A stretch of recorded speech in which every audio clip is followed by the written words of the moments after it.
The hunt is on for the Florida Panthers. Goal save it and they score! The regular season in full swing, and with it, a push to survive and advance. Some more bodies to the net could cause more chaos. Injuries already taking its toll. The weight doesn't get heavier, you just have fewer guys to lift. The goal remains the same, to hoist Lord Stanley's Cup and rewrite hockey history. We're going to fight for that goal every day. This season, we're bringing you an entirely new perspective of Panthers hockey. We have at least one spare for everything. New analysis. I don't care if you're the top team in the league or the last team in the league. Every night, it's a battle. New stories. I was in the Army. I got drafted in 1967. All with a brand new look and new flair from the Cats. To the Florida fans, I would say enjoy the process. This is Panthers 360. He is your big dog in the ring. This is Panthers 360, presented by RK Zero Proof Spirits. The Florida Panthers back in the Sunshine State, now in the midst of a stretch of 5 home games. That includes games against the Tampa Bay Lightning and Edmonton Oilers. Going to touch on that in a minute. A ton to get to, so let's run through what's on tap, folks. The Florida Panthers bit by the injury bug once again, this time Jonah Gadjovich. We are breaking down the timeline for his expected return. And with the Cats back in Sunrise, they finished off their second long road trip of the season, this time out west. We'll hear from players and the head coach about how they plan to move forward at Amerant Bank Arena. And he's in the trenches with the team, and he's with us on Panthers 360. Jordan McPherson of the Miami Herald joining the program, digging into Gadjovich's absence. And it's something we touch on any way we can, honoring heroes among us. We'll show you how the Florida Panthers stepped up, bringing hot meals to veterans right here in our area. But as we begin, yet another injury for your Florida Panthers. Forward, Jonah Gadjovich expected to be sidelined for the next 3 months with an upper body injury. Gadjovich suffered that injury in the 3-0 win over Las Vegas October 25th.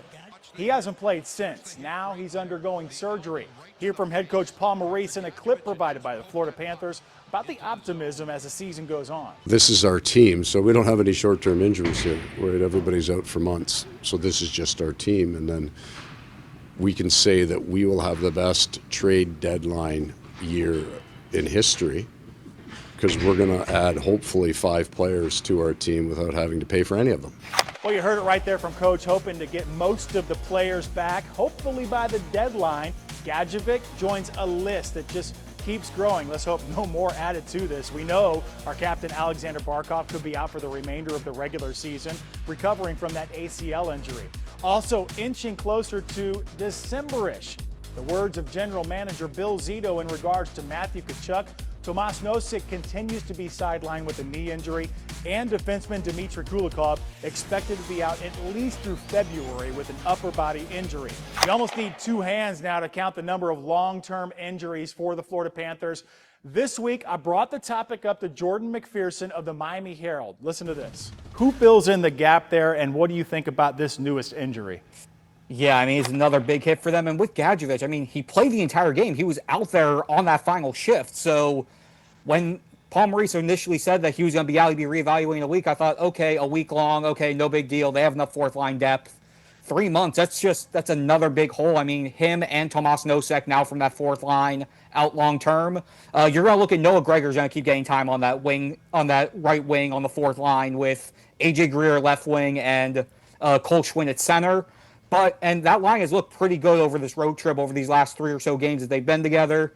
So I like what they see. I see from that group, that line has been building some chemistry pretty quickly. But yeah, now we're up to five guys who are mainstays in this lineup that are out long term. Obviously, Gadjovich now, I mentioned Tomas Nosek, the 2 big guys in Alexander Barkov and Matthew Tkachuk, and then Dmitry Kulikov being out for about 5 months as well with the injury and the surgery he underwent. So a lot of weathering that the Panthers have to do, but that's the thing about this team that Bill Zito built. They have so much depth that, for the most part, they have been able to weather a lot of this so far. It's a matter of just how long they're going to be able to sustain this with so many big bodies out. Yeah, it really shows how strong the organization is that they built for depth, but that depth is definitely being challenged now. So you have Gadjovich out. But, you know, with that, now we're looking at timelines Kulikov injury that hurt us as well because he just doesn't make mistakes. But when you look at timeline and when people come out, now that's a thing with the Panthers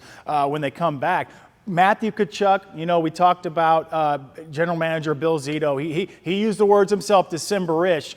I was asking before we started this, could that mean practice ice soon, or you think December is when he could actually see the ice for the first time? What are we looking at for a potential comeback with Matthew Tkachuk? Yeah, so that December-ish timeline, it's an interesting one because Matthew Tkachuk, even before he underwent surgery, he told ESPN that if he had surgery, it'd be likely January would be when he would return to games. So my gut is saying that December-ish timeline would be when he gets to practice.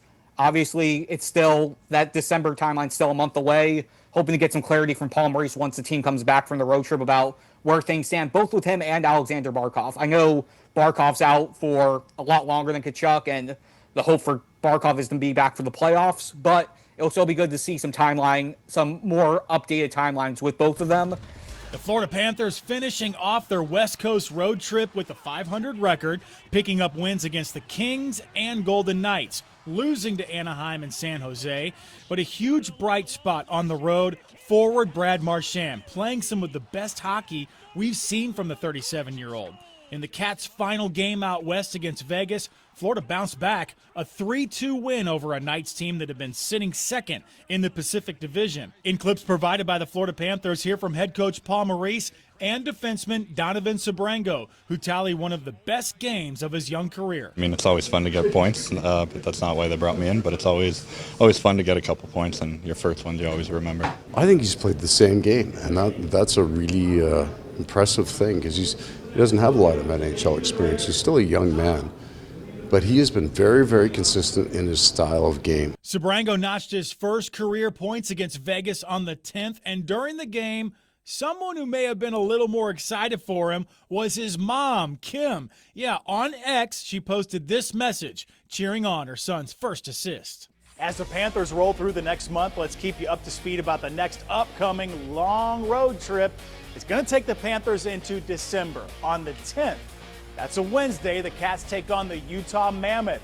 Then a day later, they face off against the Colorado Avalanche. Then the day off, it's off to Dallas to play the Stars December 13th. The Panthers will end that road trip in the Sunshine State December 15th. Oh, the Battle of Florida against the Tampa Bay Lightning, a game you can see right here on South Florida's 9. Before that, though, fans will get a chance to see the Panthers play 11 out of the next 12 games on home ice, a stretch of 5 in a row before a short trip to Nashville on the 24th. In that slate, 2 big games we're highlighting, home against Tampa on the 15th and home against Edmonton on the 22nd.